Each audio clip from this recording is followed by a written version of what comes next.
नमस्कार। आइ हम बनेलहुँ हँ कुम्हरौरी। तऽ देखियौ ई केना बनै छै। एहिके लेल हम कुम्हरके टुकड़ा लेलहुँ, उड़ीद दालि, सौंफ आ कनि हींग।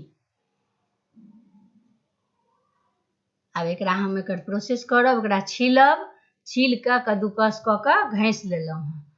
घसि कऽ एहिमे पानि बड्ड होइ छै, तैँ एकर पानि गारनाइ जरूरी रहै छै। से तऽ हम एगो टुकड़ा लऽ कऽ ओहिमे कोनो सूती कपड़ा लऽ लेब आ ओहिमे पानि गारि देबै। 2-4 बेर दाबि कऽ जाबे तक पानि निकलै ताबे तक एकरा गोल गोल घुमबैत रहब आ गारैत रहब तऽ पानि निकलि जायत नीकसँ पानि हटल रहै छै तऽ सुखायमे सुविधा होइ छै। एके रौदमे 2 रौदमे सुखा जाइ छै।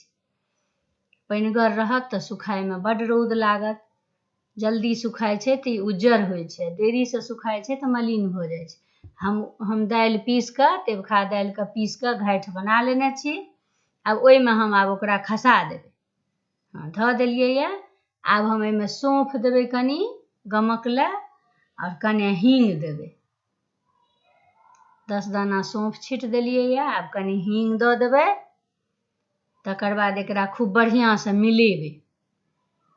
खूब नीकसँ हाथ दाबि दाबि कऽ एकरा मिलेबै। तहन मिला कऽ एगो हमरा बाँसके डाली छलए, अहाँ सबके रहत तऽ ठीक छै, नहि तऽ कोनो चीजपर एकटा कपड़ा सूती दऽ कऽ ओहोपर खोँटि लेब।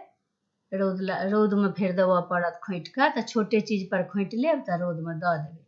आब हम एकरा छोटे छोटे गोल गोल कऽ कऽ एहि डालीपरमे हम राखने जाइ छी। सभटा बना लेब। एकरा रौद लगतै 2 दिन। कनियो बना कऽ एको साँझक बना कऽ खा सकै छी, जरूरी नहि छै कि बहुते बनाबी। एको साँझ जोग बना लैए लोक तऽ खा लैए, नीक लगै छै। कहियो काल दोसरो तरकारी सब। आब हम खोँटि लेलहुँ हँ। खोँटि कऽ रौद लागऽ देलियै यऽ। रौद लागि गेल, भऽ गेल, सुखा कऽ तैयार अछि। धन्यवाद।